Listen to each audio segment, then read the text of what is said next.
Let's talk politics. The calendar says March, but in terms of the 2024 election, it seems that we're ready to talk about November. It's been a big month already, dominated by Super Tuesday, the Supreme Court ruling that Trump can stay on the ballot, Nikki Haley suspending her campaign, and Biden's State of the Union address. We've entered a new state of play. We're already into general election season with two main candidates, Joe Biden and Donald Trump.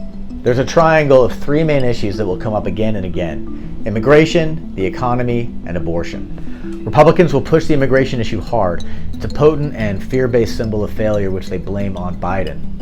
Now, Biden has tried to push back on that by saying that Republicans are blocking his efforts at border reform, specifically to hire more Border Patrol agents and asylum officers who can hear cases faster and send people back to their home countries more quickly. That border package is supported by Republicans and Democrats in the Senate, but Donald Trump told House Republicans to block it, so it's dead in the water. Republicans blame Biden for the problem on the border. Now Biden now blames Republicans and Trump for not working with him to come up with a solution. Turning to the economy, Republicans and Donald Trump are playing on a general sentiment that the economy feels bad.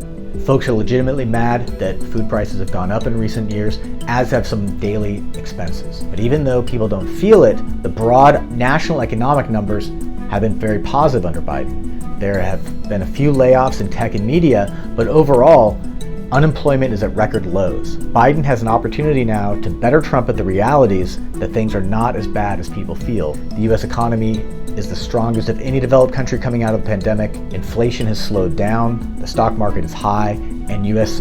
energy production is up. Whether or not voters will hear it is a different matter. And then there's reproductive rights. The Biden campaign is betting that abortion restrictions put in place after the Supreme Court overturned Roe v. Wade will motivate Democrats and turn out his base. Biden will focus on the recent court ruling in Alabama that equates frozen embryos to children and has threatened access to IVF treatments for families wanting to have kids. Republicans in Alabama have rushed to protect IVF providers in the wake of that ruling, but it's a powerful tipping point for Democrats, particularly as Biden tries to expand his coalition and reach out to women in the suburbs who have traditionally voted Republican but have been turned off from the Republican Party since the Supreme Court took away abortion protections. There are big vulnerabilities for both candidates, of course. Trump faces ongoing legal troubles.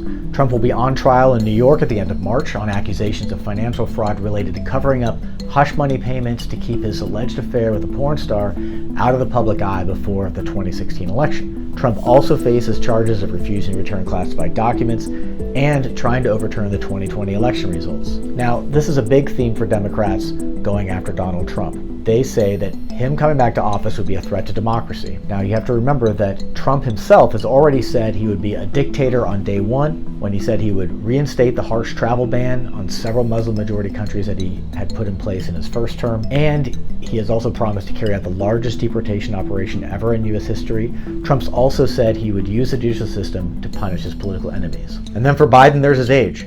Polling shows that voters are concerned about Biden's physical and mental acuity if he does a second term. He's 81 years old, and Biden himself says, "Watch me." He acknowledges that he's old and jokes about it, and he says that voters should judge him by what he's gotten done in office: passing infrastructure spending, care for veterans, investments in microchip manufacturing inside the U.S., and massive investments in climate. Now, Trump himself is only 4 years younger than Biden, at 77, and Democrats have pointed to Trump fumbling names on the campaign trail as well. Another vulnerability for Biden is Israel and the war in Gaza. Now, that's seen as a problem for Biden in that it split up his base. In recent primaries, especially in Minnesota this week, part of his base has voted uncommitted to send a signal to Biden that they're angry about his commitment to Israel and his inability to negotiate a ceasefire and get more aid into Gaza. But on that issue, Trump doesn't offer an alternative for those voters who are unhappy with Biden's choices. In fact, Trump has doubled down on support for the Netanyahu government, and it's unclear how that may play out in a general election.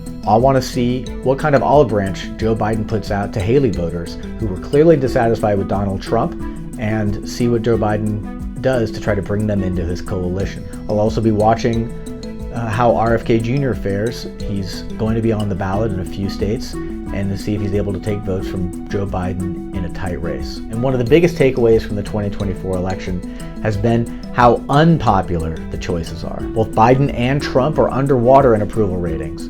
Many voters have not even tuned into the race, and those that have, for them, many are unhappy with those choices that they have, and they dread the outcome either way. But I'll be on the campaign trail with Biden. I'll be covering Trump's trials. I'll be flying on Air Force One as Biden hits a number of stops in key battleground states. My colleagues and I will do our best to bring you the most important issues as the election unfolds.